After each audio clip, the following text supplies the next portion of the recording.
brothers when that rain came. To lose it all, I stood tall and remained sane.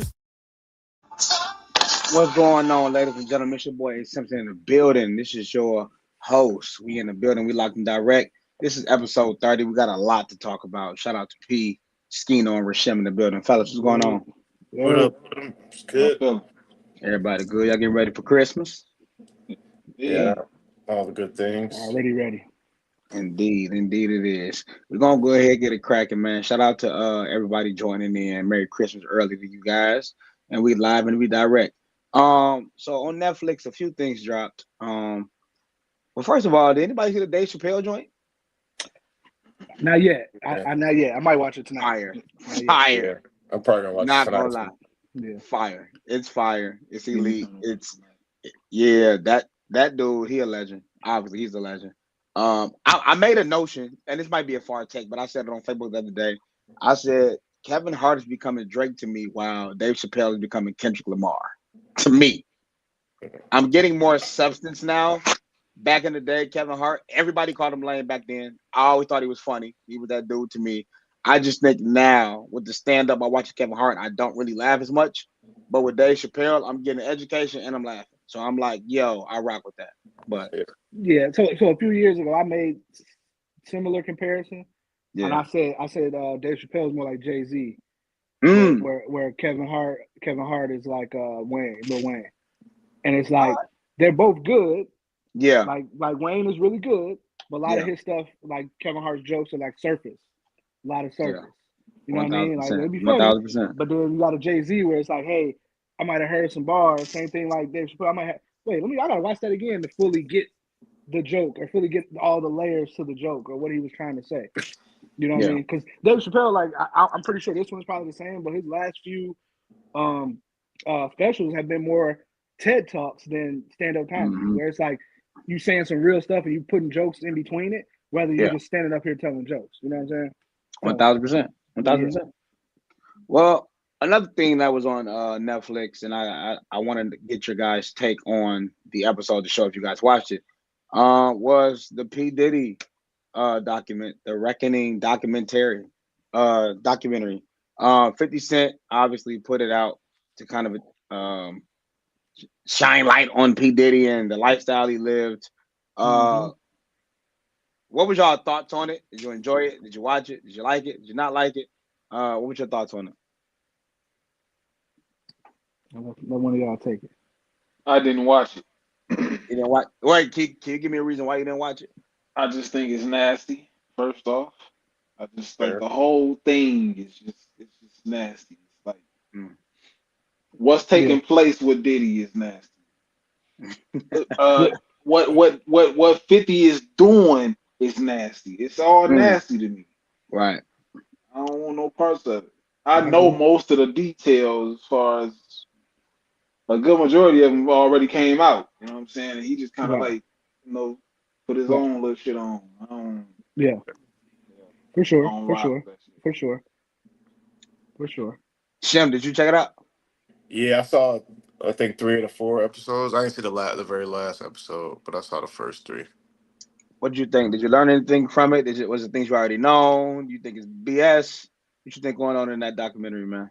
Yeah, I mean anything, any show, video, you kind of got to take with a grain of salt because it could be a little some propaganda to it. It could be some extreme to it. It could be some, you got to take it with a grain of salt until you get all the information. And the fact that it's out as he's going through this whole process is kind of, unsettling. But at the same time, I wanted to check it out for because there's you hear about stuff over the years, but some stuff you just don't know. When I'm not in his circle, I'm not close to the information, stuff that was going on. So it was kind of nice to hear about all the things that happened over the years, even back when we were like kids and we didn't really fully grasp what was happening during the time. Like even over the years, I was a big Jadakiss fan growing up, and you always hear about Diddy making deals, not paying his artists. I was like, okay, he's paying them something. They just not doing all this work for nothing. But then you hear other artists, I didn't get paid, and other artists like I didn't get paid. So there's just some confirmation to all that stuff that's happening going on. So, um, and without trying to sound like I'm defending Diddy, when they were talking about him coming through, like starting off his career and the things he was doing as far as like trying to get on top and really improve in his um, with his network and his relationships and trying to like really you know get to the level he's at. I mean, a lot of stuff, some people may disagree with, but it wasn't like wrong necessarily. You know what I mean? Freaky, but Yeah, yeah. It's a classic case of like, yeah, you're not supposed to do that to your friend, but he trying to get on top. So you take what it yeah, is. So it's kind of Right. like Right. whoever's perspective you're taking it from. You know what I mean? Yeah. Yeah. But it was very interesting. A lot of stuff that was on there that was crazy. That was wild. 1000%. I think to the point you're talking about. Well, one thing I would say, I don't feel bad for no adult in the film. I don't feel bad for Cassie. I don't feel bad for the friend that was coming through smacking on Cass. I don't feel bad for nobody because it was all good when the money was coming through. Mm, It's that simple. mm, None of y'all did not like. So nothing happened to them for the first time, and then they was like, "I'm gone," and that's what I feel bad for you. yeah, Things kept occurring, things kept happening, and you accepted it until it got too bad, and then you're like, "I'm gone." Another thing I agree with you with was I never took Diddy for the dude that hated. Like when yeah, artists tried to get above, he wasn't giving them the bread. Like, bro, yeah, what you like? You know what I mean? I never took him for that until I yeah, seen this doc. Um, it's a lot of glaring things. Another thing is with the Biggie stuff. I never seen the interview of. Well, I think I did, but I never seen Biggie pretty much saying like, "I don't really want to go to LA." I yeah, remember him saying, "I don't want to go," but the way he kept saying is like, "I don't want to go, bro. You trying to yeah. make me go? You trying to make me go?" Then he was supposed to fly to another country, and did he cancel that and say, "No, stay another day"? It was just weird. You get what I'm Yeah. saying? Stuff that I learned, so I thought it was weird. But even leading up to that part of it where they were talking about Diddy or Biggie didn't want to go to Cali and Diddy was kind of forcing him.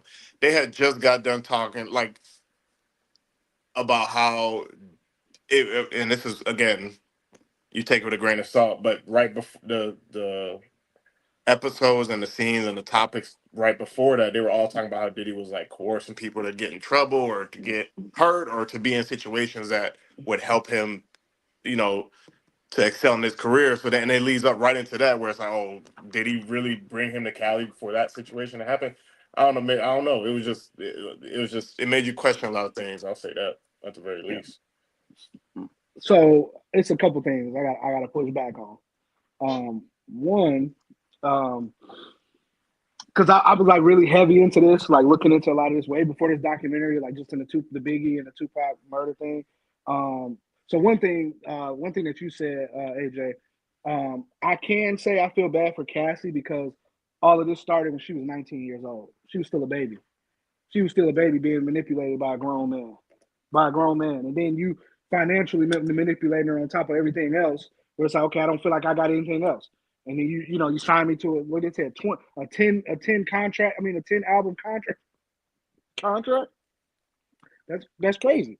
So That's kind of that wild. part of it is, what I'm saying, I do feel bad for her, but what I like the things that I felt or I seen that they left out of the documentary, like what y'all was talking about. They said Biggie didn't want to go to Cali. There's literally an interview that came out a couple of years ago of Lil C's, which is Biggie's man, his best friend, Mhm. talking about that, talking about like, nah, it was actually Big's idea to go to Cali. Big wanted to go to Cali. Big was the one that canceled. He didn't want to go to London. He didn't want to go over there. He canceled all that. And you should actually look that up on YouTube. It's on the Art of Dialogue. You know what I mean? And it's like, and it was like 50 kind of like banked on most people not watching some of that stuff and not researching it. So some Yeah, of the details were skewed. So like one yeah, of the other details too, where they talk about the Tupac murder. mhm, God rest the dead. Tupac brought a lot of that situation on himself because they talk about how a member of Death Row got his chain took weeks before, and then Tupac, you was the one you seen the dude in the casino strutted all the way across the casino and beat the man up and jumped him and stumped him. That's why they end up shooting him that night. Right. And that's the reason why. That's another reason why. And Keith D talks about this. He said it on Vlad, and I think he said it on our dialogue too. That's why they never got that money. Now I'm not denying that Diddy probably did. I think Diddy did have a hit out on them, but that's not why Tupac got killed, and that's why they never got the money for it. You know what I'm saying? It's like you didn't do that because I ordered you to do that. You did that because it was a personal thing, a personal vendetta that happened, and that just happened in the moment. You know what I mean? And so they kind of blurred those lines. When they talk about that dude Zip, I think Eric Von Zip, the dude, he took that $1 million. He was supposed to get $1 million to keep it in. He took that $1 million because it was like y'all didn't carry out what y'all supposed to do. You know what I mean? And I'm not giving Diddy no bail. Please don't think I'm taking up for Diddy at all, because a lot of that stuff he did in there, yes, he did it. But some of that stuff they kind of like skewing the facts and blurring the lines and just, sensationalizing it. And it's like, yeah, some of that. Even the guy like the one I don't have sympathy for, I forget his name, the dude with the dreads. That was like his man, and he said he took I had every percent in stock with a baseball bat, and then you stayed working there. Come on, man. Come on, man. You could have took that man to court. As soon as he left the room with that bat, I'm calling my lawyer, taking you to court, buddy. Like, come on, man. And I'm definitely not going to still keep working here. Like, no, you gave. He probably asked you, and you gave it away.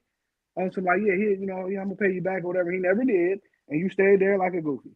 But a lot of that stuff, man, it's a lot of it was really, really nasty.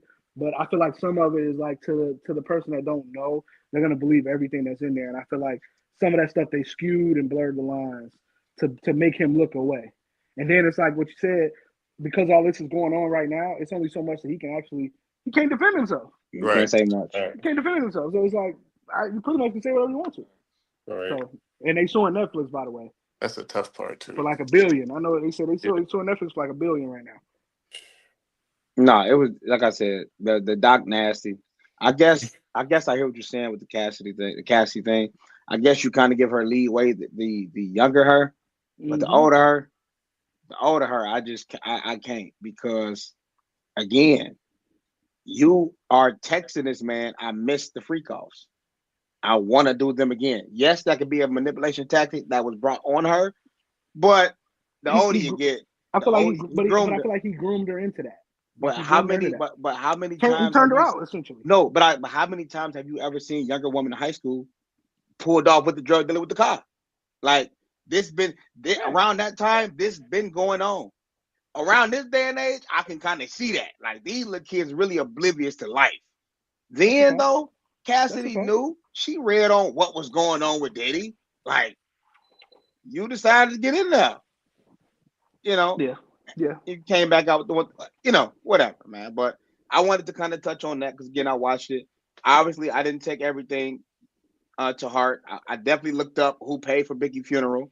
It definitely said that it didn't come out of his estate. None of his mom came out of pocket, so I'm going to assume Bad Boy and Diddy paid for it. His spokesperson for the estate after the documentary came out said, no, Diddy paid for that funeral in full. He paid for the whole thing. Even that, like, that was nasty. That was very nasty. That in there. Yeah, that's nasty. That's tough to put out there. Yeah, Casino part. That was nasty. Yeah, that because our show was like, wait, hold on. That's Diddy. Come on, man. You got all that money, but nonetheless, man. Now, do I believe? Now, one of the things, do I believe he always wanted to be in the spotlight and wanted to be the artist and all that stuff? Yes, absolutely. You can tell by his actions. Absolutely. Like, even when Suge said it at the Source Awards, all in the video dancing. Yes, true. I twerking and shit. But some of that stuff they embellished to make him look way worse than he already was. It was a smear campaign on top of what's already going on. Yeah. I mean, and if you look at the track record of 50 and Diddy, 50 has always kind of like hinted at his, disdain for Diddy. It's like this just he was just waiting for him to go down for this moment. He was waiting for this moment to happen. Yeah. All right. Moving on, man. Moving on to the sports. Great topic, man. The NFL playoff clinch spots, man. The Seahawks, the Bears, the Eagles, 49ers, the Rams. The Super Bowl defending Eagles. You're right. And that's who I'm rooting for. Yeah, put that out there.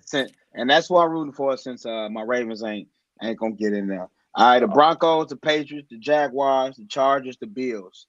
What team? I know the answer, but what team has shocked y'all the most, clinching their berth to the playoffs? Skino, you ain't talking much. Let me holler at you, King. Chicago. Chicago. Yeah. You already know what it is. They like, look. That game was nasty. I wasn't like, man, first off, that game was insane, bro. That game was insane. I'm so my brothers, anytime there's a pressure packed moment, they get extremely antsy. So my love for the Bears is always been there, but Mm, I'm not as Passion. quite as passionate as they are. So I'm watching the game, just I'm casually watching the game. As crazy as it is, I'm casually watching the game. And when the Bears was down and they got that onside kick, bro, I'm just like, I done seen some crazy shit happen before. You know what I'm saying? yeah. And yeah, they put, bro, the game, first off, the score was 16-6 with 3 minutes left in the fourth quarter. And they No way they still should have won. won that game. No way they should have won. No way No they should have way. won that game. And I always speak on being a professional. Are the Packers professional? Like you like these moments, man. You gotta seize them. I just don't understand. I don't understand how that happened. I was in the group chat. I was happy. I was popping my shit. I was talking crazy, and I look up and onside kick come and Bears came up with and Caleb made a play. So tip Yeah. your hat off to him. He made a play. Like that's all Let's you can ever go. ask for from quarterbacks. So you can ever ask for. So shout out to the Bears. They doing their thing. I do hope they lose real soon as far as like the playoffs. After that, Nasty. But look though, But look though, I always tell Hell. people it's cool to be a hater as long as you admit you won. You feel what I'm saying? No, it ain't. Yes, it No, the is. fuck it ain't. So let me ask Don't you. tell nobody Let me that ask. shit. Let me let That's me a lie. let me Now ask you this. listen. Hold Let me ask you on. this. Let I me ask let me you make this. a point real quick. Let Go me make ahead, a King. point real quick. Go ahead, King. Do you have a bet outside of what you and Reg made? Is there any reason for you to want them to lose? I can see if it's My like, my okay, if ego. they lose, My, yeah, I it's saw my it coming. ego. It's my ego. I'm not gonna lie to you. It's my That's ego. okay. It's my ego. I'm I not. Listen. I I'm. respect that. That's Yeah. nasty as hell, but I respect. So listen to what I'm saying, Eddie. I'm My listening. fault. My fault. Skino. Skino. This is what I'm saying. It's okay to be a hater as long as you admitting it. It be the dudes who really be, yeah, man, Kevin wasn't no nothing, and my man just threw the. You know what I mean? Like that's nasty. That's You feel definitely me? well. That's 10 times worse for sure. So No question. for me to sit here and say win, draw, great play, I want them dudes to lose, man, so I can keep the Chicago hate up. That's all. That's all. I don't believe in them. But Shim P, what I got going on? NFL teams clinch. The Who biggest y'all Mm. excited surprise. about? I gotta Just go. who you excited about? It's cool. Oh, excited. It don't matter. It don't matter. Well, Either way you want to go about it. who I'm surprised by is Denver. Denver. Broncos. Yeah, it's like even if you look at their roster, you look at their stats, they not looking they ain't got nothing spectacular, but they Yeah. 12-3. They Mm. 12-3. Now I still will say um that I'm not confident about them doing nothing in the playoffs. Because if you look at their schedule, the only playoff teams that they've beaten What's going on, King? are the Packers. They beat the Eagles in week 5. They beat Houston, who I think probably this. don't get in the playoffs. And that's it. In Jacksonville. Oh no, they lost to Jacksonville. You know what I mean? And their losses are to the Chargers and to the Chargers, Colts, and Jaguars. So, Mm. I mean, I still, but I'm just surprised that they're 12-3 because Yeah. they're not anything spectacular. They're ordinary, but they finding ways to win games. So, and that's all you got to do, I guess, in the NFL. But I'm really Mm. surprised at that 12-3 record. And if you say the team I'm probably most excited about, or I'm willing to, I want to see in the playoffs is Buffalo. Mm. Buffalo. Buffalo is tough, man. And Buffalo, you got the quarterback, you got the best quarterback in the league, and shit. Ah, Cook, damn near one of the best running backs too. Right by, well, he right. I don't know he's behind Saquon Barkley, but Cook is a damn good running back, and they find ways to get it done, and they can play in any weather. You coming to Buffalo in the wintertime, it's gonna be tough. So I say this: if Chicago make it far, I'll probably root for them. But if not, they can go ahead first round. Go ahead and get up out of there. My group chat, I just don't like it. It's nasty. I need to get up out of there. There's a lot of profanity in there when they win. It's a lot of bad things going on. I get called the B word a lot. I feel like, Right. you know what I'm That's saying? Right. So Rashem, what you thinking, King? What you thinking? Bryson Johnson, what up, boy? Buddy.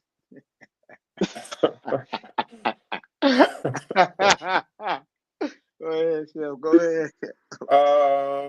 I'd probably say like the Seahawks. They surprise me week after week. They looking kind of impressive. Probably the scariest team right now to me. And then the Bears too. I think they look the scariest because they're hot. They're going into the playoffs on some momentum. So I think those two teams for sure. Okay.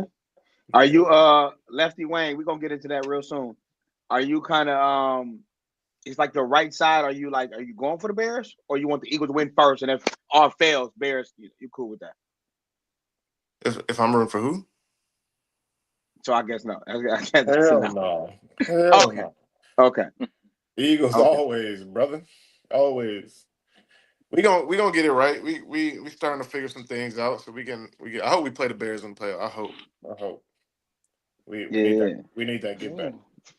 Look at your brother. Look at your brother. So Tyrell be the main dude in the group chat. I'm tired of. I'm not gonna lie. I need them to go ahead. This is the thing that's gonna crack me up about the Bears fans, right? As soon as they lose, the first thing they're gonna say is, "Man, I'm just grateful for the season we had." Hey, Hey, what's wrong with that though? They weren't supposed to. Because nobody had them winning. You know what I'm saying? They were 11-4 now. You know I didn't. So I feel like I just feel like when you get to a space now, when you feel like y'all one of them ones, you got to take it there. Yeah. If you're a fan though. So this is what I'm saying, right? The Lakers, right? When they were starting off hot and they was winning their games, nobody saw me. Y'all, we hitting that. It's like, okay, I know we're still not there. I'm happy we won a good game. Move on to the next one. But I'm not making think pieces. What if we pick up John? What if it's like we playing well? Luka doing his thing. We still got something to work on. Good win. That's how I'm feeling. I don't need everybody to be like me. Do what you do. All I'm saying. It's different in the NFL though. That's the thing. Okay, talk to me. Educate me. First off, you got the shortened season. Every single game matters. Every single one. 1,000%. Them little, you know what I'm saying? It's like there you go. And those think pieces, a lot of times, bro, they happen. Honestly, they happen. Yeah. In the NFL, crazy shit happens. You know what I'm saying? There's no player that's not expendable on the team. You know what I'm saying? It's rarely at least. You know what I'm saying? Yeah. So and because of it's one game, especially like in the playoffs, anything can happen. You can get hot at the right time. Right. And win it all just because you played good for 3 straight games or 4 straight games. Yep. You know what I mean? So that's why that's the reason why, one of the main reasons why the NFL is the most popular sport in America. Because it's you don't know who's gonna win it every year. In basketball, you kind of know for the most part who's gonna be there at the end. You know what I'm saying? In the NFL is like anything can happen. That's why that's another reason why the UFC is like more popular than boxing. Because UFC is like anything can happen in the octagon. Anything. Boxing, the best don't really fight each other, and then when they do, it's like you kind of know who gonna, they fight too late or too early. You know what I mean? The UFC is like, no. You the champ, you better go fight the number 1 contender. You know what I'm saying? Or you're gonna be taking the belt from you. So it's like, every team got a chance. So and everybody has a chance. So that's the reason why, I think. Okay. All right. Valid. Hey, really quick, man. I need the people that's in here to like and share this video for me. Get us in the algorithm. Keep us moving. We got some more good content coming for you. And that's what we're gonna do. So we also got teams in the hunt. The Lions, the Buccaneers. You got the Colts and the Ravens. Do y'all see anybody moving up, or y'all think it's pretty much is dead? If y'all want to talk about the Ravens, that's fine. Man, the Ravens smoke, man. They pissed me off the other night. They smoke because Lamar hurt now. Is he turning into the basketball of like I won't say Kawhi because he ain't won nothing. Who's a player that's like he's there, but he's all Paul George? Is he becoming Paul George? Paul George, no, because Paul George ain't never won no MVP. No, facts. That's exactly what I was about to go with it. I get that, but Paul George's first 3 years was crazy, like promising. And then on top of that, I mean, it is KD and LeBron in the league. It is kind of the reason why I say you can't use Paul George because it was always like Paul George is on the come up. It was never like how Lamar is, where it's like I'm the best player in the league. Okay, it was like, Paul George got a lot of potential. He could potentially become. If he keep playing like this, he can potentially. It was never like Lamar, where it was like I had years where I'm the best player in the league. You know what I'm saying? And it's unfortunate, man, because injuries gonna happen. But this season, this year, it's been crazy. And I was one of the, like I said in the last pod, I was one of the people that like, man, I just need them to get in. If they get in, they can beat some teams. It's like they lost their game the other night, they should have won. And it's like now it don't look like they're about to get in. The Patriots, you should have beat them. Yeah, they should have beat 1,000%. 1,000%. The Patriots gave them every chance to win that game, and then it was like when Lamar got hurt, they still stuck in there. But they scored. They scored, and my boy didn't touch. They didn't make a run play the entire fourth. Bro, I think they was the last 8 minutes of the game. Yeah, Derrick Henry didn't touch the ball. He had 128 yards rushing on like 18 carries. He didn't touch it. That's wild. That's coaching, bro. And as much as I like John Harbaugh, hey, bro, you might have to come on over here and sit on the couch with me. Come on, sit on the couch with me, bro. Yeah, that's insane. It's inexcusable. Inexcusable. Especially when you got to run them back like that. Yeah. All-time great. That's crazy. All right, man. Moving the conversation forward. It seemed like there's been a lot of conversation going on around OKC, whether it was the past or what's going on now. Kevin Durant obviously was just on Fred VanVleet's podcast, and he had a couple things he had to say about his former team in OKC. Let's check that out. So, like in OKC, we had a lot of specialists. We had dudes that played defense but really couldn't score on their own, really couldn't shoot the ball. We had a guy that probably can shoot but can't really guard that well. So there's a lot that go into trying to make that offense work. And we did a solid job, but I'm looking at Golden State, and they calling me, and I'm like, shit, we can average probably 120 a game. So after that, one of his teammates, Anthony Morrow, was on the podcast, and he had some things to say about KD. Let's check this out. Game 6 against Golden State. Clay hit 11 threes, I understand. But if you roll the basketball right now and said me and said you against Clay one-on-one, who you think I'm taking? I'm taking Trey 5. But we all saw that when I had to grab him by his shoulders and say, hey, man, it's your Michael Jordan, Kobe Bryant finals, like, legacy moment right now. We got to deliver in them moment. I love all of them. I love Kel. Kel's my brother. At the same time, game 6 was real. When I had to grab him, look him in his eyes. Hey, bro, this is your moment right now. Show everybody who you are. I don't care about no double teams or none of that. Ain't nobody 6'11" out here with every tool in his bag to score and defend. We was right there. You think that ain't hurt when he left and went to them? It did. A lot went on. Obviously, Kevin Durant pretty much letting the world know that he had no help, I think, on OKC, in the sense of you had dudes that was one-dimensional. You had guys that could defend, but they can't score or shoot. You had guys that could shoot, which I think he was talking about Anthony Morrow, but couldn't defend. And then with Anthony Morrow pretty much saying that I told KD, this your moment. You got to seize it. Like, we up 3-1. It's time for you to take that next step. I mean, what are y'all thoughts on both videos? If y'all want to break it down, talk about KD first and then talk about Anthony Morrow, that's cool. But what are y'all thoughts on that? Man, look, I get it. and y'all know how much of a KD fan I am. I get it. But you cannot blame the supporting cast around you Andre ropes. for some of your inefficiencies. So What's up, Dukes? that game six that he's talking about, they lost 108 to 101. Kevin Durant went 10 for 31 and 1 for 8 from 3. 10 for 31. You got 31 shots and you made 10 of them, right? And then in game seven, played better, but you went 10 of 19 for 27 points.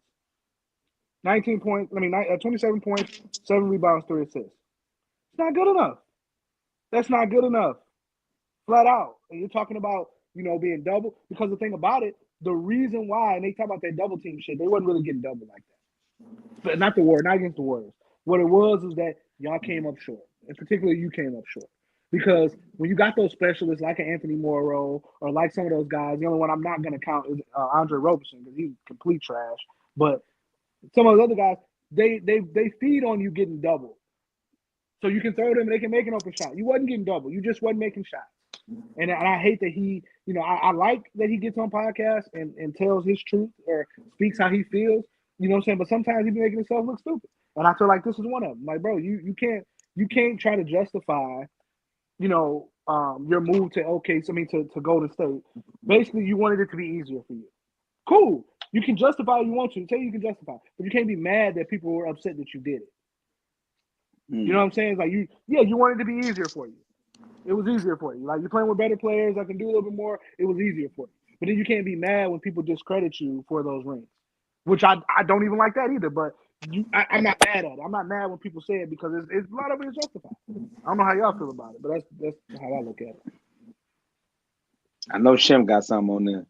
Man, I'm the biggest Westbrook fan ever, right? So like during that whole time at OKC when Durant was there and they had the big 3/4, I probably watched every game that I could. You know what I mean? I was tuned in from tip to fitness. Like I was dialed in, and not just from like an entertainment aspect, from like a basketball, like, oh, let me learn how they doing this, what they doing here, and blah blah blah.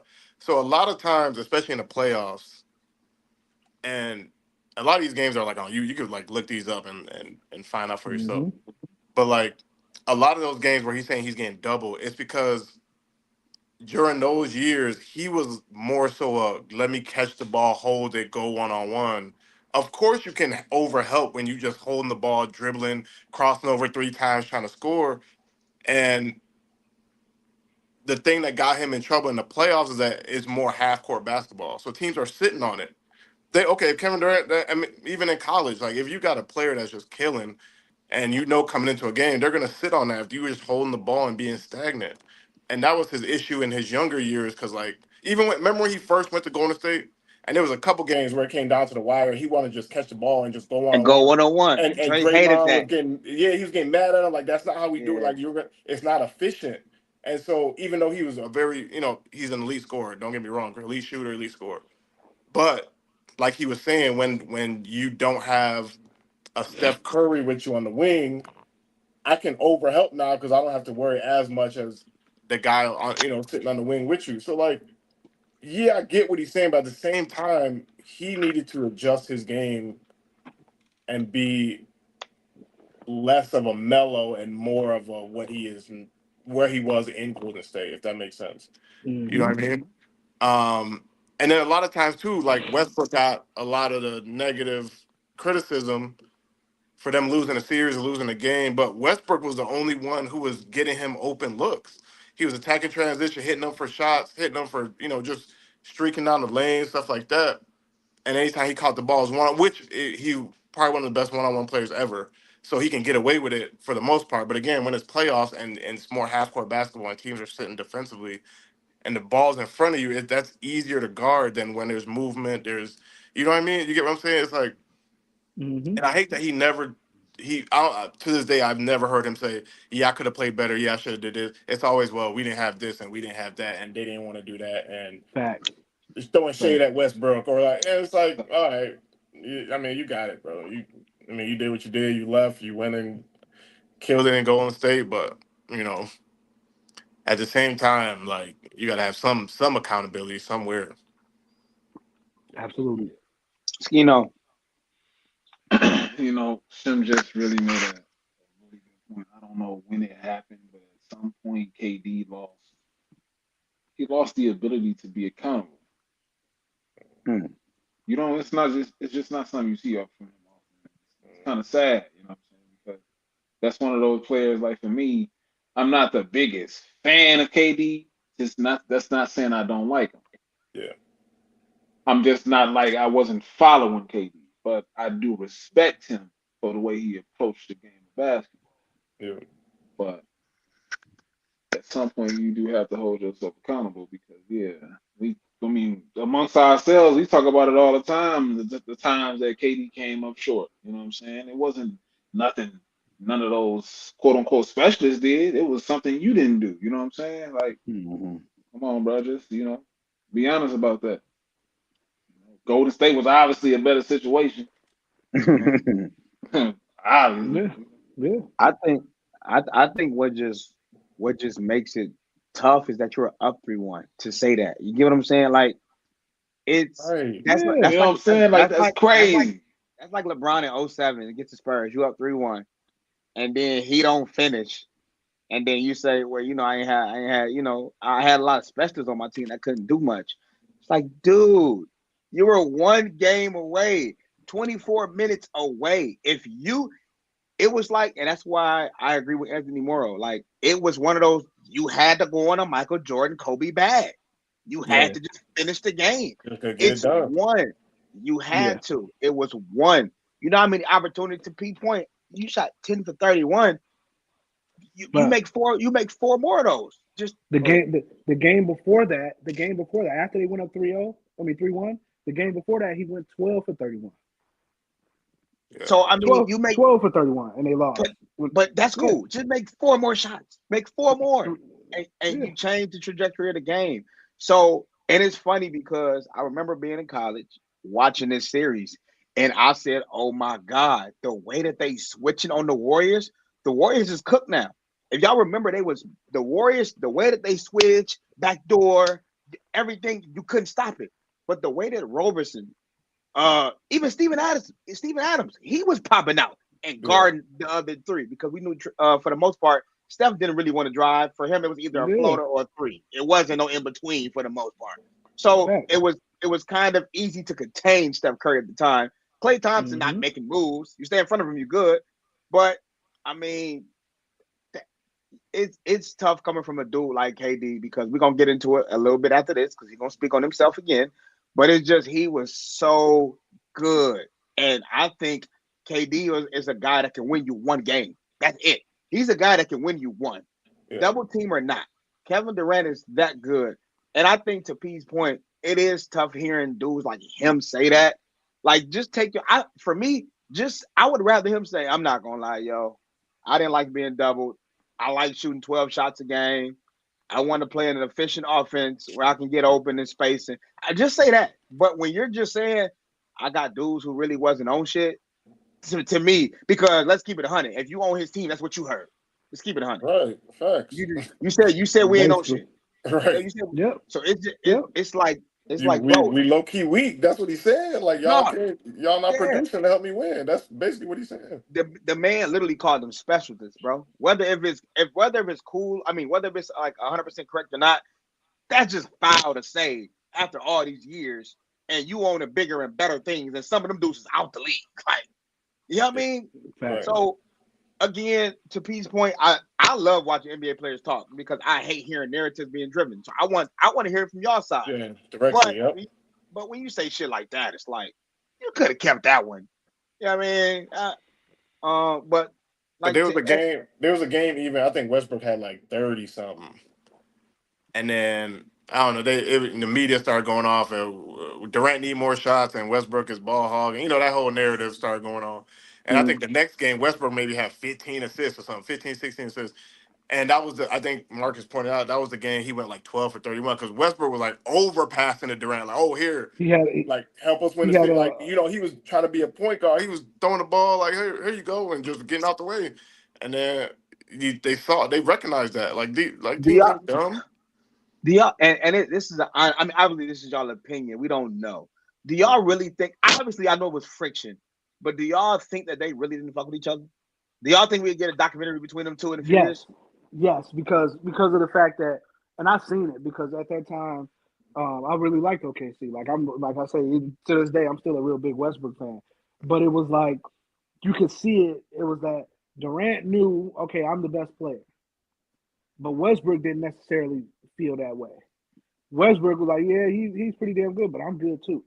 And you can see it in moments where it was like, oh, I wanted you to defer to me, and you didn't. You didn't defer, and it was like you might have took the shot, or you might have drove. You know what I mean? And it was like you could tell it was frustrating. But the thing about it, why it didn't work, or it would have worked if Kevin Durant had a stronger personality.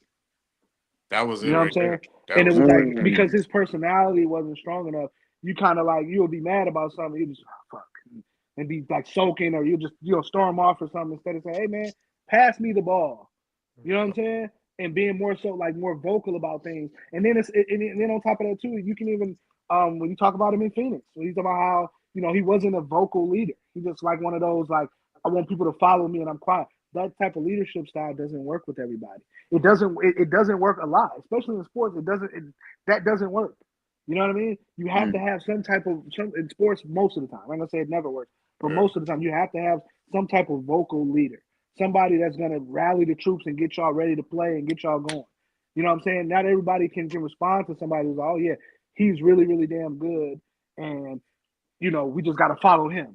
And he ain't really saying nothing. When he upset, he's not gonna really say. You know what I mean? And if he had a stronger personality, they would have won a championship in Golden State. I mean, in OKC. But that's I feel probably like not.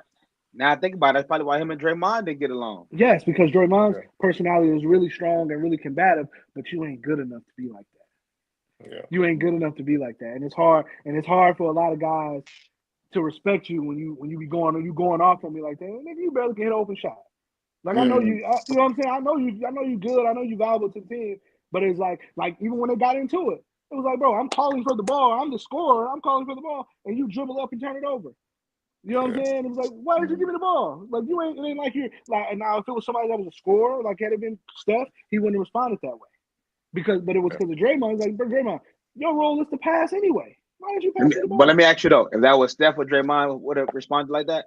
Obviously, he wouldn't say we wouldn't fucking need you. But I'm saying, would he responded in the sense of like? No, he probably would have responded, but it wouldn't have been as strong. No, but the reason why he responded to KD like that is because they was already salty that he didn't commit to staying there.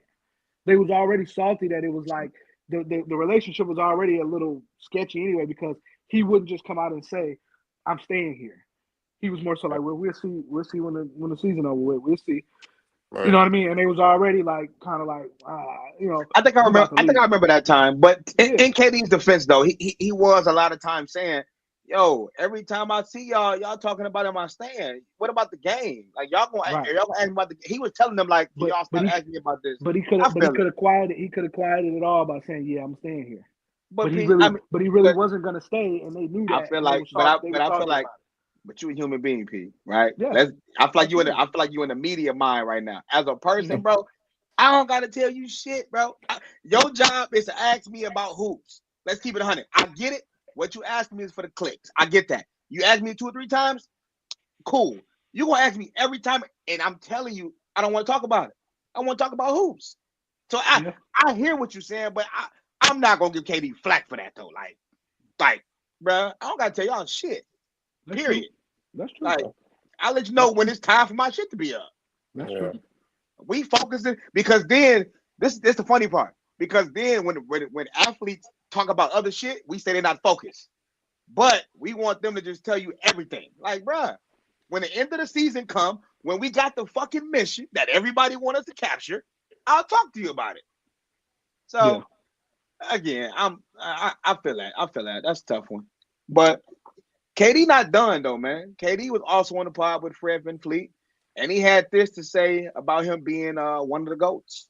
Well, we won the first one, and I realized none of that shit matter. Like, why am I comparing myself to another man? I should be just playing against myself, trying to be better. Leave that shit up to the fans. Yeah, I'm like, I should, in my life in general, I'm like, I'm not comparing myself to no human being in anything that I do.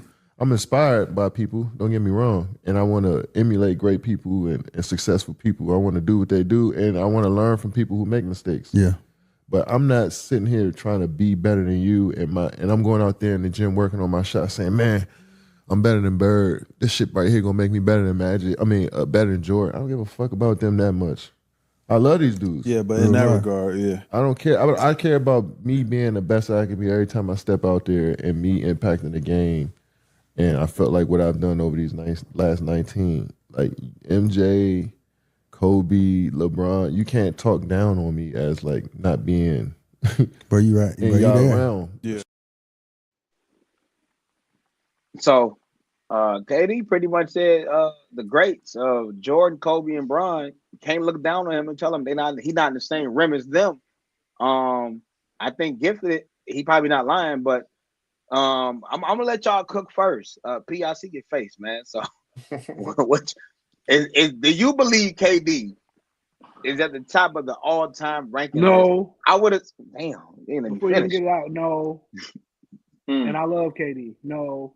And that's the difference between a KD and a LeBron and a Michael Jordan and a Larry Bird and some of these guys he named. That's the difference.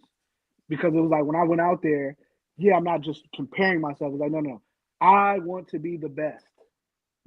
I want to be the best.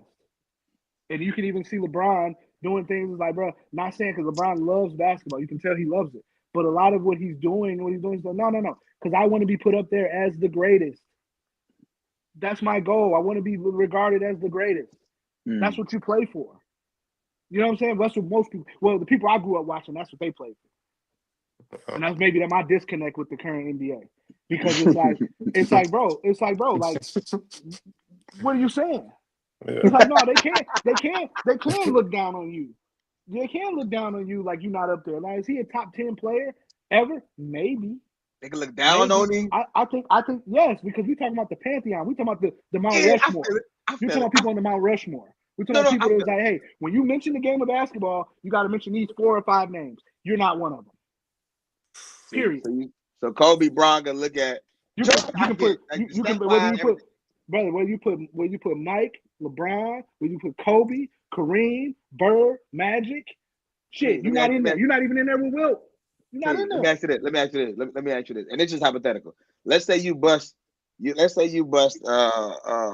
John Shire's ass, and we know who he is today. Yeah. If a motherfucker say, "AP, can you fuck with him?" You gonna say no when you bust his ass? No, because that motherfucker scored 2,000 points in high school. Okay, listen, I'm all for stats. You know I am, but I'm saying, what they got to do with you? Because I didn't do it. How can I compare? How can I compare when it's like you got somebody like for example, just me, for example. I didn't start playing varsity basketball until I was a junior in high school. You got a guy, unless I just played, like unless I was at an All-American level for those 2 years or All-State level for those 2 years, how can I compare myself to somebody that played varsity for 4 years? Don't worry about it. I'll get another scenario. Let's go to boxing. This is my favorite one. If, let's just say, we're going to use us 3 right here, y'all. Let's say you knock out Skino, right? Okay. But Skino knocks out Shim. And Shim tell you, hey man, Skino a bad motherfucker. I can't fuck with him, man. He wasn't the top. You gonna look at Shim like, I knocked him out. How the fuck you gonna tell me he like? So what I'm saying is when you go against a motherfucker and you like, I'm there. I was there with you. And just using boxing as the example. Buster Douglas wouldn't fix his mouth up to say he was greater than Mike Tyson. No, not greater. Not greater. I'm in the realm. KD didn't say that. He ain't in the realm either. Okay. And he knocked out Mike Tyson. You caught him on the night, and you knocked him out. I just don't think nobody on this pod will ever accomplish something against somebody, and the motherfucker say they just like this, and y'all would be like, oh no. I get it. Don't knock me. I'm not saying I don't understand what he's saying. I get it. I'm just saying he's wrong. Man, KD a bad motherfucker. Man. I'm just saying he's wrong. He is a bad dude. I'm just saying he's wrong. He's not in that Mount Rushmore conversation. 1,000. He's not. I feel it. I, but do you think he's speaking of that or skill wise? Like what you like? If you're really thinking of KD, how he talk, how he move, I'm pretty sure he thinking skills. So there's a difference, and that's a conversation to be had. There's a difference between skill wise and ability wise and greatest. Yeah. When you One You know talk what I'm saying? resume and being We better. talking greatest, when you talking about greatest and you talking about Okay, resume I and hear all you. that I hear stuff, you. that's I hear completely different than your ability to do things. you. I You know feel what I'm it. saying? Because we talk about, so like for example, we talk about ability and stuff like that. Kawhi Leonard is you know what I'm saying, up there with some of the top small forwards ever. But what you actually accomplished, it's Mm-hmm. like, oh shit, you may be top 10, you about top 10, you know what I'm saying? Yeah, So it's yeah. like that's why it's a different conversation. Different conversation. You're talking about your ability and then what you actually accomplish. So now if you're saying like, hey, what I'm able to do and my ability and my scoring prowess and all that stuff, cool. But actually being the greatest, are you talking about up there in that pantheon? He's not there. And I love KD. KD is one of my favorite players ever. One of my favorites. I hope you know what I'm saying, if he win a championship this year, as long as you know what I'm saying, if the Lakers don't win it. But you know what I'm saying, like I'm cool with him, but it's like some of that stuff, like what he's saying is like a lot of these players now they're trying to like make their bids through social media and through social media and through like the fans' eyes of like to elevate them as far as their status and how they're looked at and how they're viewed by the public. And I get it, and I'm not mad at it, but at the same time, it's like you sound a little delusional, bro. You sound a little delusional because it's like you know you won 2 rings. I'm not even disputing that. You got an MVP, one MVP, 2 rings. These guys that you're talking about on the pantheon of that, they got more rings, more MVPs. You know what I'm saying? More individual awards, period, than what you got. So it's like you gotta kind of be just talking about skill wise. You can't be talking about accomplishment because accomplishment is not even a comparison. I'm gonna save Shim for last on this one. Skino, what are your thoughts on KD saying he in the rim of the likes of Mike, Bird, Jordan, Kobe, and Bron? I mean, KD is entitled to his own opinion. You know what I'm saying? Like he entitled to feel a certain way. He is one of the greatest players that I could probably speak for us all that we've all seen, right? You know what I'm saying? And I think KD is looking at it like can't nobody deny that, hey, I'm one of the greatest players you've ever seen. I think that's the way he kind of approaching this. Like you can't deny it no matter what you want to say. But that's not enough. When you spoke those names, when you speak names like Mike, Kobe, LeBron, that's not enough. You can't just look better than them. You can't just look as good as them. You know what I'm saying? Like it don't work like that, bro. Like we all respect you, KD, but when it comes to being, as Pete said, it's the word that's being said. One of those greats, the greatest. You're not quite with them. You're not. You know what I'm saying? They had another lunch table, bro. You at a lunch Mm-hmm. table about 1 or 2 over, looking like, man, I gotta get over there. You know what Is I'm he saying? I is gotta go sit at that table. is he at the table with Steph or Steph somewhere else? Steph, no, Steph had Steph, he had another Steph, table, bro. Steph at a Okay, different table, okay, bro. okay, Hell okay, yeah. okay, okay. Just want to know. Just want to know. So I He think had the table. I want Hey, to he say had the table with Clyde Drexler. I want to say. Oh no. That's Yo. nasty. That's I'm just No, fucking he around. might I'm fucking around. he hey, might be that's at the nasty. table. He might be at I'm the table clipping with that. Steph. I'm clipping He that. might be at the table with Steph. He might be at the table with Steph. That's funny. I'm fucking around, man. I'm just Him fucking and You know Steph what around. I'm might be at the saying? same table. KD got two Like MVPs, bro. I get why he would be at the table with Steph, bro, but Steph got KD got two MVPs or he got one. One. He got one. He got one. 2014. Steph got one or Steph two. got two He got unanimous one and another because one in he won them back 2022. to back. I want to say he won them back to back. Okay, 15 and 16. he got 3 rings. KD got two. KD got No, two. Steph. No. Finals. Steph Got four. four. Got Steph got four. 4 rings. KD got two and a Finals MVP. Yeah, he That's might. tough. Yeah, The Steph crazy might thing be is at. Steph got rings before and after KD, which Yeah. solidifies it to me Solidifies him. even more. Okay. Go You ahead, did it. Shim. Go ahead, Shim. It's on you. It's on You did you. it before and after. If like, and I'll keep mine short. Like, okay, we talking skill set, and we just sheerly talking size, athleticism, handle, shooting ability, scoring ability, defense, all that. You could make an argument he's top 10, arguably, right? Mm-hmm. If we talking resume, I don't think the Clyde Drexler comparison is too far off. I think he's in that. It's we talking resume. We talking resumes. He's in that like end of the rotation type conversation. It's fair. I think it's fair. Very I good. think it's he got. You said he got one. Hold on. Let me look up Clyde shit. Hold on. Y'all chill. Y'all tweet. Hold on, bro. Hold on. Go Clyde ahead. got You keep talking. Keep talking. How many rings Clyde got? 2 You or should 1. have 2, right? He got No, 1. he have 1 with Houston. Yeah, he only won 1. He got 3 finals appearances though. He went twice with Portland and went once with Houston. Okay. So look. Hey, so he got That was a championship. Hold on, he got a championship. He got 10 NBA All-Star selections, 5 All NBA teams. Right there, we done. 5 All NBA teams. KD got like 12, 13. Like we come on, y'all. Respectfully. Yeah. How Let far off me is 10 from backtrack. 12? Let me backtrack. Actually, KD is actually at the table with Olajuwon. Okay. He's at the table with the Dream. That's not really bad. Okay. That's why I said respectfully. He's at the table with the Dream. Yeah. Okay. Yeah. Okay. I'll take that. Shim, that's cool with you? That's cool with you. Yo, Clyde got 5. Okay, so let me. 5 All NBA teams. We ain't doing that for KD. Okay. So positionally, where is KD positionally? Top 5. Hands down. At his position, he's a top 5 Bron. small You forward. got Bron Bird. Okay. KD is 3. Or Yeah. you want to put Iceman? You want to put Iceman in there? No, What? KD is 3. So Julius was the 2, right? He was a John Havlicek. That motherfucker look do at got. you, man. Look, hey, look. You on bullshit, bro. Damn ass is finna go for it. No, we doing that. Major bullshit. Oh shit. Clyde the 2. I mean, you put Dominique in there. Kawhi, Pippen. Kawhi, Pippen. Scottie Pippen is in their top 10. And I don't think nobody got Pippen over Scotty. Wait, who? I mean Pippen over KD. No. Do we got Kawhi over KD? Wait. No. So he 3rd. Pippen not over KD in what regard? He's not over KD because Pippen, and I got a whole little thing about Pippen, Sean. Hold on. I'll put both y'all up there. Y'all go ahead. Pippen was never an alpha. Even when Mike retired and Pippen took over the Bulls, Pippen didn't do anything more than what he was already doing with Mike.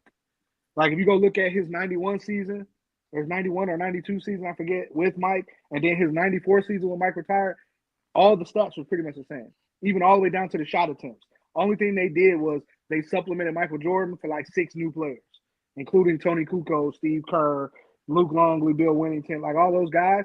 Pippen didn't raise his level. You know what I mean? They just kind of supplemented the guys to for Michael Jordan. Pippen, he wasn't, because to me, like we talking about like a superstar player, when you leave, like when a guy like Mike leaves, you're going to jump in stats. You're going to go from 21, 22 to 25, 26, 27. And Pippen really stayed literally like 22 points a game. You know what I'm saying? Like, so that's why I don't put Pippen there, because Pippen was he was a Robin compared to these other guys being Batman when they needed to be Batman. Or was. Now, I'm a unbiased question. Isn't that what KD did in reverse? What you mean? Because he was with Thunder. He was supposed to be the guy, right? His stats didn't jump, or when he went to Golden State. Hold on, you choppy. Y'all hearing that? Yeah. Okay, yeah. I I was making sure. I didn't know if it was just me. Okay, your microphone choppy. Yeah. Okay, so see, I kind of get that, but when KD went to Golden State, he was the unquestioned best player on that team. Like it was times where the reason why they was winning is because when all the movement and stuff broke down and people switched and stuff, throw the ball to KD, he's gonna get a bucket. Throw the ball to KD, he's gonna get a bucket. You know what I'm saying? And it was like and even the finals against LeBron, the man went for 35 a game. 35 a game. And it was like, what? Can't nobody do nothing with him. So I'm not putting Pippen up there with KD. Pippen, I would say, is probably fourth on that list, fourth or fifth. Because to me, I think Kawhi was a better player than Pippen. I agree. I would 1,000%. probably put Kawhi over Pippen. But I feel like as far if as you well, that was an old Scotty, so I'm not gonna do that. I'm not gonna do that. yeah, Your mic still choppy. That's crazy. See if you can leave out and come back in. Yeah, Yep. you See might if have to you leave out and come back in. Nah, man, but you know. Did y'all see the picture I had put up though of these six? Yeah, we forgot all about Dr. J. And look who it is right there No, next to him. I said it. Oh, I said Iceman. I'm tripping. No, I said Who that Julius, is? and I think Pete said he was a shooting guard. Who that is next to Dr. J? No, Dr. J was a small forward. So I I'm saying. So what we saying? Pippen further down, bro. I ain't gonna hold you. He is. Elgin Baylor. Forgot all about him. What it sound like, Shem? You good? That's weird. I don't know why it's doing that. It's still doing it. See if you can leave out and join the app back. See if that works. In the meantime, between time, we're gonna look up what Jaylen Brown had to say about Steph Curry, y'all. Let's check this out, man. You know what I mean? Like he's too small. But I don't agree with that, man. In one-on-one, Curry's not beating me. But who was up? What you think? You think that's gonna be like a clip or something? Ain't gonna be no clip. I think most people would. I'm just a Curry fan. You smiling? What are you smiling for? No, I'm just saying. I fuck with Curry, man. You know, I think you could beat Michael Jordan though for sure. He's old. I'm saying in his prime. In his prime.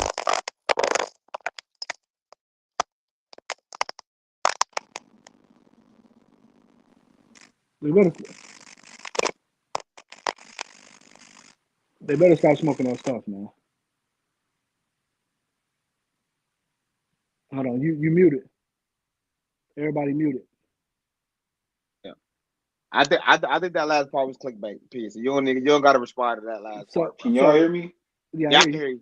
So hold on. I get it. If we talking about like a one-on-one thing, yeah, Steph is a little too small for him. And as physical as Jaylen Brown is, yeah, he would probably post him up and score on him at will. That's fine. But That's fine. Yeah, I mean, so I'm not mad at that. I'm not mad at him saying that. I mean, it is what it is. But of course, you're not a better player than Steph, or you're not all of that stuff. But yeah, Steph is too small for Jaylen Brown. Jaylen Brown was 6'6", 6'7", about 220, 215, 220. Yeah. But are we playing like 3 dribbles? Are we playing because that changes? That matters. That matters. I don't see NBA players playing like too many games. Like, yeah, that matters. That matters for sure. But I don't know the context of what they were saying. I'm just saying, like, I guess in a normal one-on-one game, I guess with unlimited dribbles or whatever, you can kind of, say if we do 3 dribbles, but I'm catching it in the post, I'm catching it on the block. Steph is too small. So I get that and I agree with it, but it's like, I kind of want a little bit more context. Like, why was Steph picked out in that scenario? You know what I'm saying? Like, where did that come from? What you feel like? I wonder. Now, again, obviously, we didn't watch the full thing, so I don't know if Steph was brought up. It looked like DDG said Steph is my favorite player, so maybe they was talking about it beforehand about Steph. Because obviously if you remember, the clip said he's too small. That's the first thing he said. So I'm assuming DDG probably brought up Steph. That's what I'll probably get him that. Can you hear us? You muted. Though. You gotta unmute. Okay. Yeah. So I would assume that DDG had brought him up. In my take, I don't know. Like, again, it depends on what type of one-on-ones y'all playing. If y'all playing 3 dribbles, I'm not finna act like Steph Curry is slouch. Like, I've seen Steph Curry get stops. Again, it's 3 dribbles. So I mean, it ain't much going on. So it's tough for me. It's tough. Is he too small? Obviously, height-wise. But I've seen Steph cook up some shit. So I'm not gonna act like Jaylen Brown just gonna be out here cooking Steph Curry. So, you know. Skino, what's your thoughts? One-on-one, Jaylen Brown versus Steph.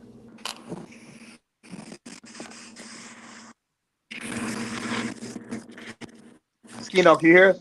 You still muted, my boy. My boy got there. Shim, can you hear us? Yeah. All right. What's your thoughts on Jaylen Brown versus Okay. Steph Curry? Say something, One-on-one. AJ. Huh? Jaylen Brown? Yeah, Jaylen Brown. Mm-hmm. I can't hear AJ. That's weird. I don't know. I think it's all depending on who gets the ball first, essentially. Because He Steph, said I mean, I know Steph was Steph. too small. There was a clip of him saying Steph is just too small for him. Yeah, I get that. At the same time, though, like, y'all see what Steph be doing in his one-on-one opportunities? Like, 1,000%.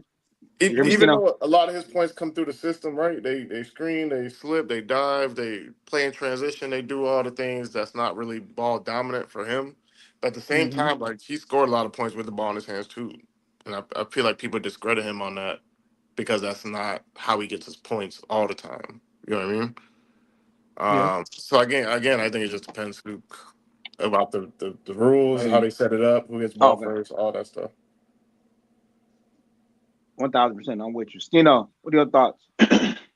so I mean, Wait, my did y'all hear the honest, video? Did y'all need to hear it for yeah, context or?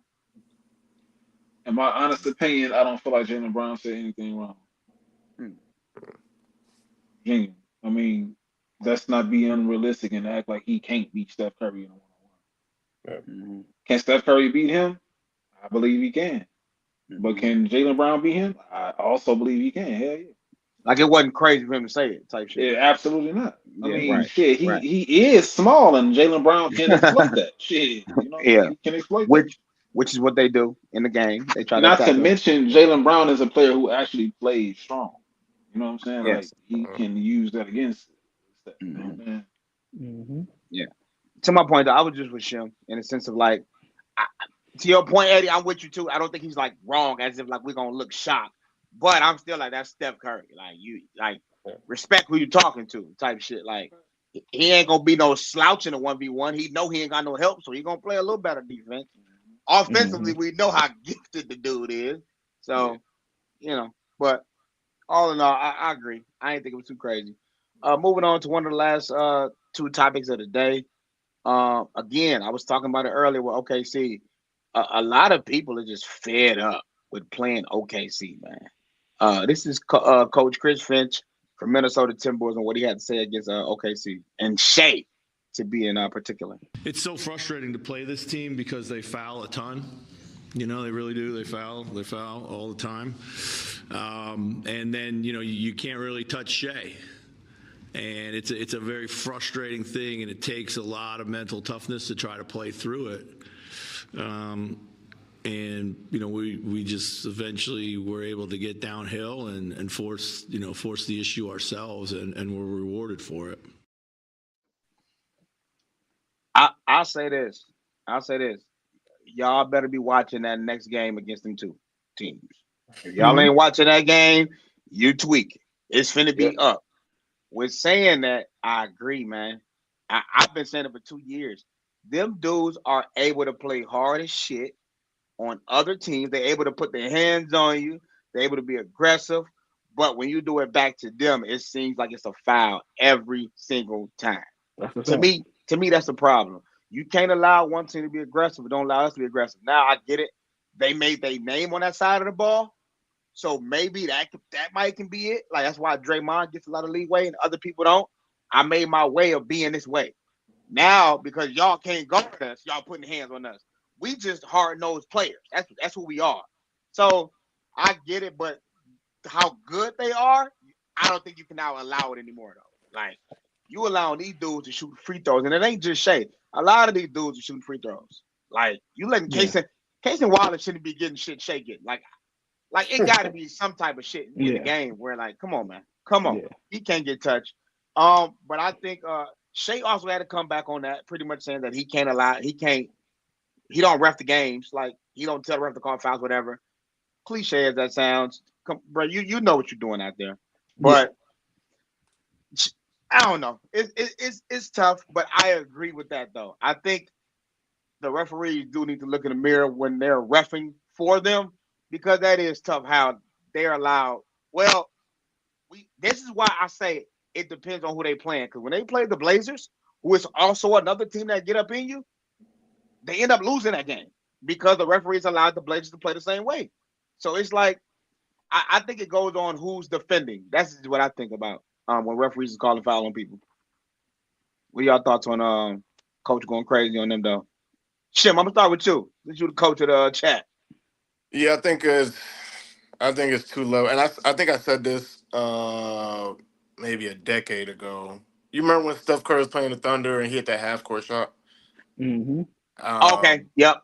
He hit Yep. that like that. It He was pulled up on probably him 50 feet from like maybe a when the step or two inside of three. when he did his little. Yeah, and I think during that transition of them getting the rebound and pushing it, I think Andre Roberson had like turned his back to Steph at one point, and he was just kind of casual with his defense. And I think I've mentioned I was like that, and this is when Steph Curry was like heating up and he was really becoming, you know, what I mean, the Steph Curry that we all know. Like the defense in the NBA is like I can see why they're getting these fouls because they don't play like if they're not taking away the three or meeting you at the rim, they don't really guard to the rules. Does that make sense? Shea plays offense to the rules to where he can get advantages. The defense doesn't, and I'm talking about in the NBA in its totality. The defense doesn't play to the rules for their advantage. And so when they get a lot of these calls aren't, it's like, I don't necessarily agree with them, but based on how the rules are supposed to be called, yes, it's the right call. And Shea exploits that a lot. Same thing Harden did when he was on his streak. He's just taking advantage of the rules, and that's not a bad thing. It's you know he's smart enough to know where the referees are, what the rules are, what he can do in certain situations, certain spots on the floor. You know what I mean? See, look, if you rewind that a little bit, right? Andre, I think he turned his back, Backing up. Yeah, he was backing up. and I think Steph had like 10 threes this game, and there was like what 5 seconds left. And Steph hits full court, half court, 3/4 court shots all the time. So like, and this is such a frustrating possession for me because they had it won, and then he contested late. Like that's not a regular dude. That's Steph Curry. Like you know what I mean? And that was one of those possessions. What are we doing defensively? What I was just dumb. And I think the same thing with Shea. When he gets downhill and he gets into a scoring zone, guys start reaching and grabbing. And then of course, as soon as he see you grab, he's gonna show his arms. He's gonna steal the foul, and it's clear as day. It's not really anything he's doing wrong. He's just taking advantage of the opportunities. A lot of rules. Like now, Pete don't like it. Pete don't like it. Me and Pete had this. No. Okay, go ahead. Because some of it. We had this conversation 2 years ago about this. Some of it is that. Yeah. But then some of it is you're allowing him to push off. You allow him to use the off arm. He's dislodging people. He's going into step back. You see his whole arm extend, and they're not calling it.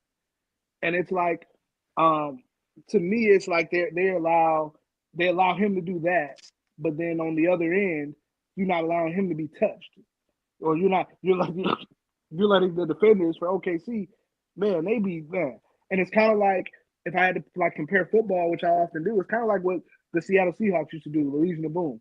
It was like, shit, we're damn near passing interference. You're not gonna call passing interference every play. Yeah. You're not gonna call it every play.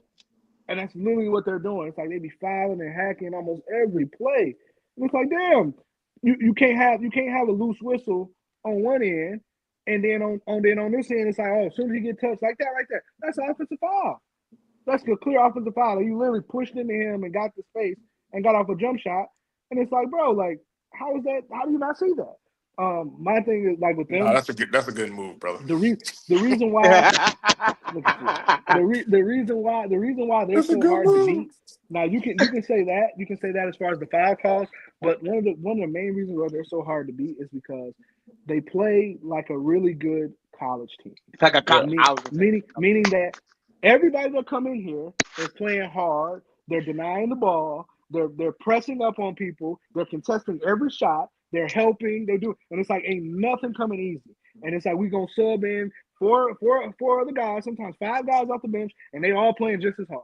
And NBA teams don't play that way. NBA teams don't play that way. That's why they beating everybody. That's why they're so hard to beat. Is because you're not used to somebody like most of the time in the NBA when you beat your guy, the help might come. You know what I'm saying? The help might come. With them, the help is coming. Most of the time when you beat them, the help already there. And they contesting the shot. You know what I'm saying? It's like everything is coming hard for everybody. So I do give credence to like the whistle. Yes, that's part of it. But a lot of it is just they play harder than everybody. Same thing. Right. And the East Coast team that do that is Detroit. It's like, hey, we got an alpha. We know who the best player is. We defer to him. But everybody out here is going to play hard. We need everybody to make shots. We need everybody to play hard and play defense. Do y'all think that's what they do? Do y'all think that'll come back though? Because we see it. To your point, OKC's doing it because there's always some type of like, all right, we got to copy this shit. We copied the Golden State shit, right? Mm-hmm.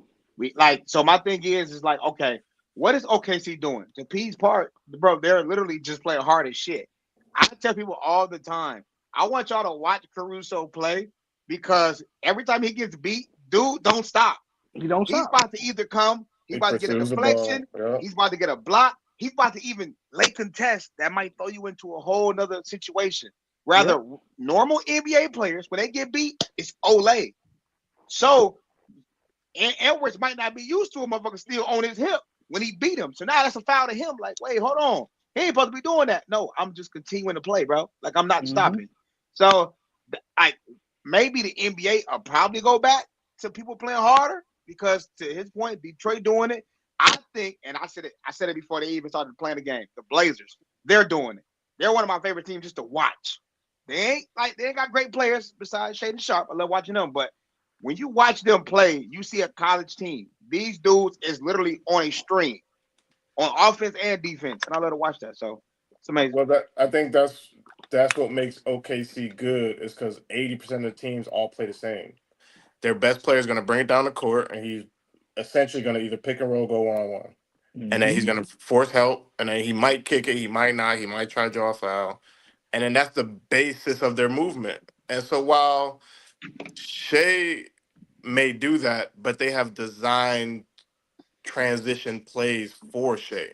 So it's like everyone knows their spots, everyone knows where it's supposed to be in transition, in secondary transition. Whereas teams are just like, okay, our best player has the floor on the break, just get out the way, essentially. So like if they're getting bumped, push, grab, it's because their OKC is rotating, helping the helper, being in position, while other teams aren't. They're just like, oh shit, he got beat. I can't beat my guy because he's a shooter. You know what I mean? It's just the differences. Yep.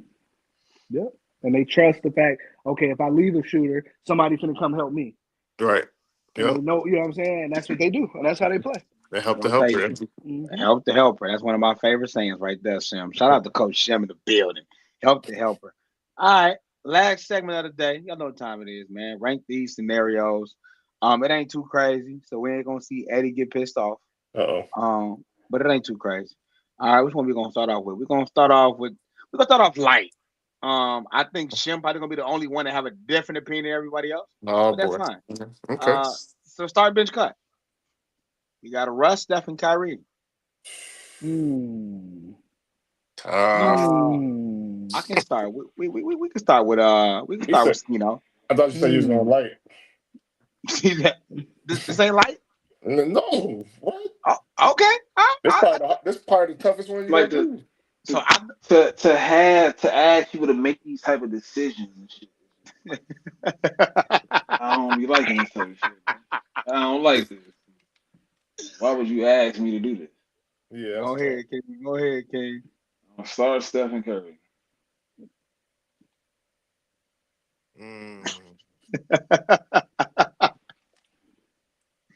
Supposed to be a light one, y'all. We supposed to be on the next one by now. I'm a bench. Just say it. You know, that's your guy, man. I'm a bench Westbrook. I'm gonna cut Kyrie. You know, bringing out the realism today. It's not personal. You know what I'm saying? 1,000%. 1,000%. I'm going P after this one. P, who we got? That was an easy choice for me, man. I'm starting Steph. I'm benching Westbrook. I'm cutting Kyrie. Simple. Kyrie. Well, Steph. Is arguably one of the top 3 point guards all time, and Westbrook is is at least in the top 10. I can't say the same for Kyrie Irving as much as I love him. You said Westbrook. You said Westbrook top 10 point guards or players? Yeah, point guards for He sure. definitely didn't say players. I meant point guards. Okay. No. You said point guards. He on some other shit. Okay. No, I was just asking. Yeah. Must have been some more static. Yeah. Most definitely. Yeah. Point guards for sure. Shim, who we got? I'm gonna start Curry, bench Westbrook, cut Kyrie. All right. I mean, it's all opinion based anyway. So I'll start Steph and I'll cut Westbrook and I'll bench Kyrie. Can't go wrong with them 2 juggernauts, man. Can't go wrong with one dropping 40 from the 3 and the other one dropping 40 from the midi. Can't go wrong with that. Yeah, I think in the last probably 4 years, Steph kind of separated himself from any conversation with other point guards. If I'm being real. 1,000%. Yeah, 1,000%. Wait, before we're gonna move along right after this. But is he 1 for you now all time? Who? Steph. No. You said Westbrook number 1? No. I still got Magic. Okay, you still got Magic. Shim, you still got Magic? I said I had Magic. No, I said is Magic still number 1 to you, or was he? You said still like I said it before. No, that's what I'm asking. I don't know if you said IT. I don't know. I'm asking. Nah. To me, Jace Kidd always been my number 1 point guard of all time. Yeah, no, but I'm gonna go Steph though. Steph for sure. For sure. For sure. I'm not even questioning. Steph for me is number 1 now. I think, especially after his last Olympic, like I was sold. I was like, it's over. Okay. It's over, bro. Skino, is Steph 1 for you? I just want to kind of have a consideration. That ain't what it's about. What you mean? Wait, no. Everybody answer, bro. Let me. Is he number 1? Point guard all time.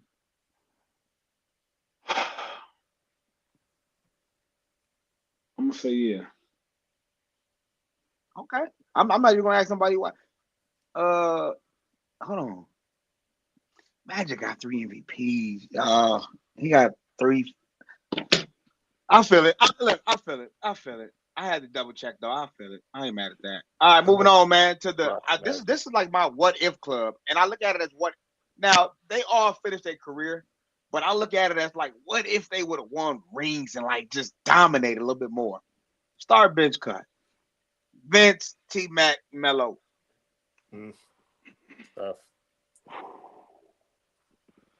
Ooh, this gonna get controversial here. So this is based on if they this based on skill. No, it's based on skill. It's based. Wait. Okay. On what they did. What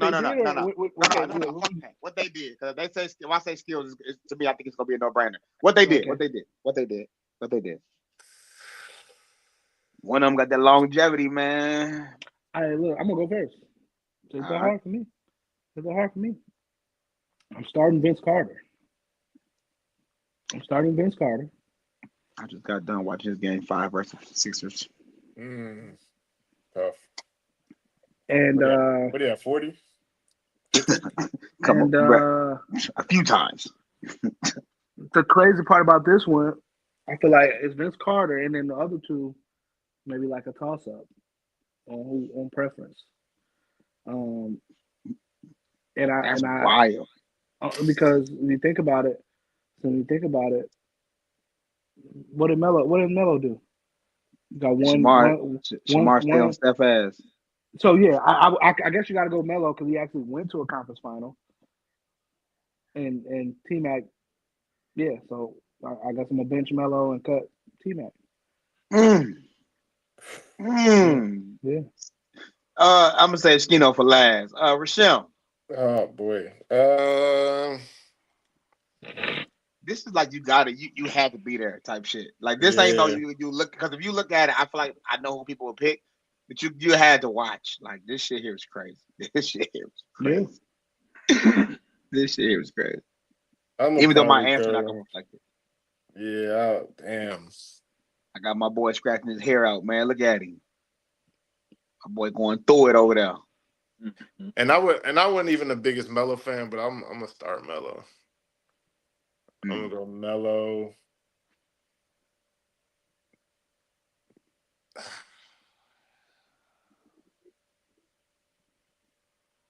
I'm gonna go Melo, T-Mac, Vince.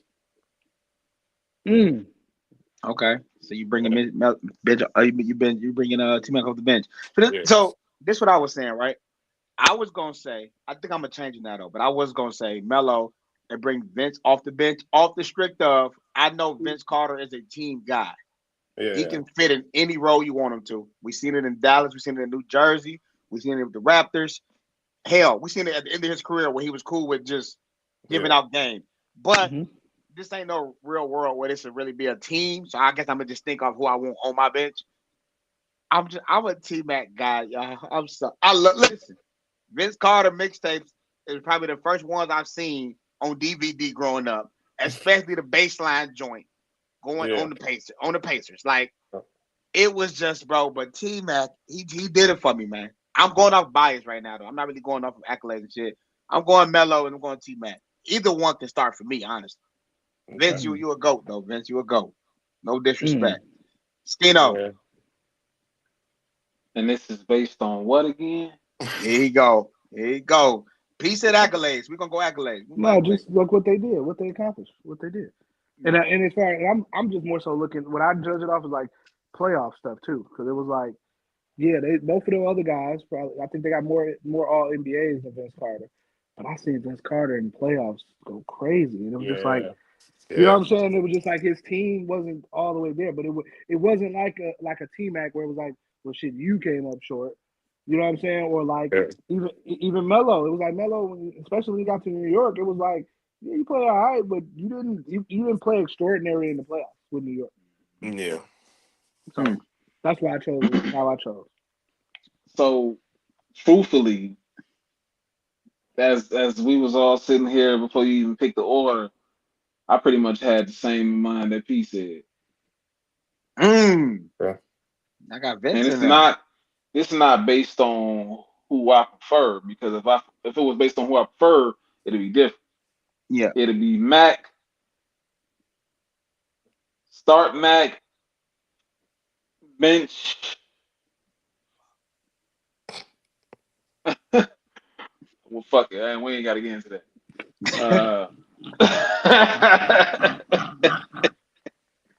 We ain't got to get into that. Don't even worry about it. But yeah. I think this to you, P. Nah, but it was a totality, because with the point guards, it was a totality of it. You know what I'm saying? It was a totality of it because Kyrie Irving don't have, you know what I'm saying, enough playoff stats for real. No, I think he's talking about. I think about the Magic and Steph. When you said Magic, your best. Shit, Magic played 12 years in the NBA, and he went to nine finals. So that means 75% of his career he was in the finals. That might have been okay. That might have been the start bench cut with Steph, Westbrook, and Kyrie. We can't be talking about the Magic Johnson thing. Okay, Eddie, Skino, back to what you were saying about your three. Nah, so I'm based on who did what. Starting Vince. I'm a bench Melo. I'm a cut Mac. This is not my preference. I love that though. I love that you can be subjective, because I can't. I'm not going to lie. That's tough. I rock with that. I love Vince though. When I see Melo and T-Mac, my eyes just light up. That's just me. Yeah. All right. My only thing with Vince though, like when he was in New Jersey and we went to and I say we because I was a big Jason Kidd fan, but when we went to the finals, I was like, yeah, the Vince about to turn out. He about to go at Kobe. It's about to be a and then he just never really like took that challenge head on. You know what I mean? He was there. He did well for, but like for him for me to put him in that conversation of like the Kobe's and the those type of guys, I was like, he ain't really. And Jason Kidd was guarding Kobe most of the series, so I was No, like, Vince went there. That was with Kerry Kittles and no, I'm Richard saying Miller. I'm saying he had the year. I'm saying, but when he was with New Jersey and Jason Kidd, I'm Oh, saying, got yeah, you. yeah, and I think, and yeah. he's matching up against guys like that. Like Jason Kidd was always guarding guys like Kobe, and I was like, why? Like Vince, you're supposed to be, you know what I mean?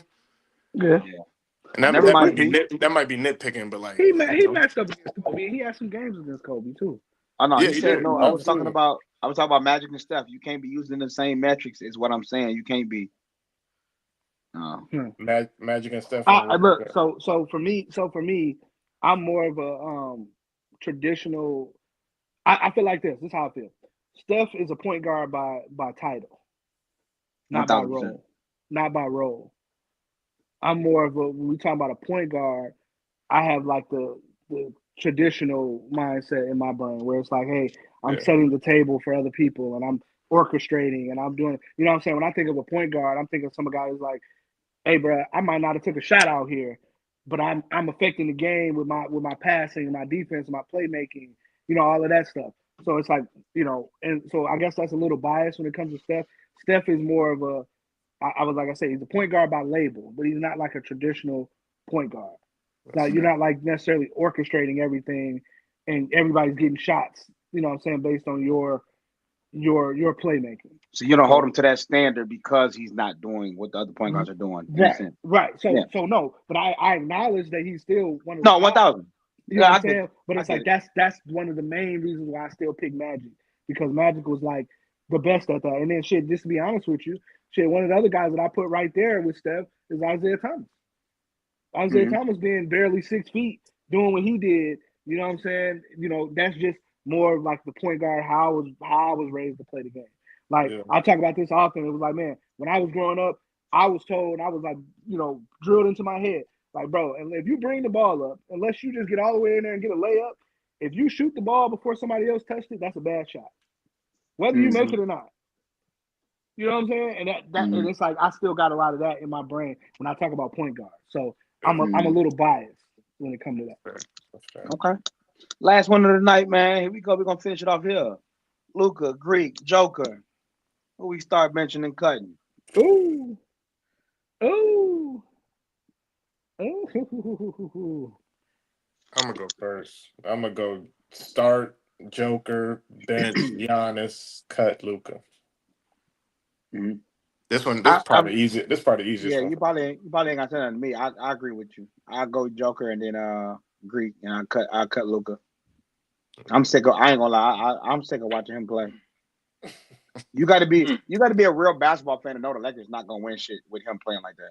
I don't know if y'all be watching the game. I watch that in every game, bro. I'm sorry, Yeah, bro. That shit is pathetic. Shit is yes. pathetic. The dude That's, literally takes 23s, bro, and make 5 of them. 2 of them might be in the clutch, so it's like, oh my god, no, horrible. yeah, The man don't want to go and make a layup. It's so easy to me. He don't want to go do a layup. He don't have an in between game. He want to post up, but his lower body ain't strong enough to move nobody. I don't really like watching dude play. The first 2 months was fine when we first got him. I don't really like watching him play no more. I'm not gonna lie. That's yeah. a hot take, but I don't like watching Luka play. I'm sorry. I get where you're coming from for sure. He don't because and I don't want to go off on a rant. I'm sorry, but it's like because him and LeBron James hold the ball, but he don't do what LeBron James do with the ball. Yeah. It seems like Not, Luka. It seems like Luka only passes it when somebody is like dead ass open to shoot the ball or to get an yeah. assist. Bron gave it to make the next play. You know what I'm Yeah. saying? Yeah. Luka don't do that. He don't do that, and he sucks moving without the ball. So I don't really care to watch bro play no more. So I'm definitely going Joker and Greek. Skino. Sorry, I went off on a tangent, y'all, but I kind of got a No, personal take on I that. mean, y'all said it for me. I mean, truthfully, we talking preference. If it's me, I start Giannis. Hmm. And I bench Joker and I cut. Luka. Wait, I mean, listen. Everybody's. I'm not like questioning your opinion, so you can like try to prove it wrong. But I So definitely no, want to okay, know so why you started Greek. because I mean he the only two-way here. That's fair. But I ain't gonna lie, that motherfucker on the other side don't need a two-way, Jack. That's why I give him the respect. I'm Cause not gonna ain't say no he don't. yeah. The team is built for him to not look so bad, even though his ass still be looking bad sometimes. But Yeah. Giannis is just something that just he just a different anomaly in my opinion. And So that's is why Joker, so is Luca, but I'm always gonna respect somebody who play both sides. now listen Always. to what you're saying. That's why I'm really scared if this man end up getting traded to the Spurs now. That is going to be Listen, a problem. That is going to listen. you're I have allowing been him to play the saying it. center and So I haven't gotten a chance to say it on the pod. I've been boy. saying it amongst the guys, amongst the homies, and all that. Hey man, Giannis being traded wherever he's going is like a league shifting move it is. because he's going to a contender. That's a guarantee. That's a no Especially if he question. goes to the Warriors. That's going to piss me off You though. feel me? He is a piece that can change the tide for it. Damn near any team. So it's just a matter of what's gonna happen when he gets traded. I feel like Bron, Steph, and KD, like as far as getting new players, like young, like I feel like that shit should be over, man. Let the younger motherfuckers win, man. So he needs to take his ass. He either go to the Spurs, let my boy Wemby get one. Like we don't need Steph no more. We don't need KD to get no more. If they do, let them get off the teams they already got. We don't need no extra shit. I seen a nice little connection being made, man. You know what I'm saying? I saw something recently, you know. It looked good to me, Wemby you and know. Giannis would be ridiculous. I would It love. looked I like want to see that. I want to see that. I want to see it. I want to it see looked Greek. Do y'all understand that this man, this man, Wemby can really be on the perimeter, and Giannis, you can't double him. Everybody Yeah. shoots the ball. You got creators, shot creators. So it ain't like you just passing up to a slouch. Like Castle catching the ball. De'Aaron Fox, well, you might trade him, but then you got Harper. Then you got what's my boy? Vassell. Like you can't try. Like so, I would love for that to happen. But I don't want to see Giannis go to the Warriors or what other team they were saying? The Warriors or I don't want to see that shit. Go to the Spurs. Go ahead and do that. Let's see what that look like. But P, who you got up here, man? Even though I gave a think piece on Luca for no reason. I'm going the Joker. I'm starting Joker. I'm benching Giannis, and I'm cutting Luca. As much Y'all as I agree? love, and Giannis probably my favorite out of the three, but Joker is that dude is amazing, man. Like that dude is like I haven't seen a center quite like him. You know, Right. where it's like, hey, I can orchestrate the entire offense. There's nothing that he can't do offensively. There's nothing he can't do. They did. You know what I mean? And he's one of those guys that legitimately makes players around him better. 1,000%. You know what I'm saying? Where it's like, 1,000%. Yeah, that's my three. 1,000%. Yeah, and I wouldn't be mad if Wemby go to the Knicks. That'd be cool too. I mean, if Greek go to the Knicks, that'd be cool too. His jersey is gonna be crazy. For what cost though? They definitely gonna gut the team. That's what you see what I'm saying? It's like so yeah. But Cat is gone. They're probably gonna give up Cat. They're probably gonna give up OG Anunoby. But I guess the question is with the obviously this year is kind of like voided, but in a healthy East, can this team win? Could this team win in a healthy East? The New York Knicks as constructed? Yes, right now. Can this team? Yeah. All right. They got a good enough team. They got a good enough team. Okay. That's all I got for today, fellas. I appreciate everybody for being here. Shout out to those who was in the chat locked in with us. Shout out to those who shared it. We're gonna try to do another live sometime this week. Again, if I don't see y'all, if y'all not on here, Merry Christmas, Happy Kwanzaa, all that shit. Enjoy yourself. Shem, Skino, P. Appreciate y'all for being here. What y'all got lined up for the week? What y'all got lined up, man? Family festivities. Yep. Family time, pretty much. I just know y'all gonna be acting bad, Jack. I know how this go. Not at all. Look at dude on Christmas. Anybody want to invite me to an ugly Christmas sweater party? Please, feel free.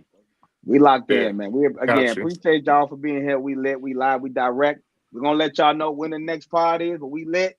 We up out of here, man. And as always, stay elite, man. Everything I came for, everything I made for. Oh God, oh God, oh God. I'ma get everything I came for, everything I made for. Oh God, oh God, it's what they want. Let's get it.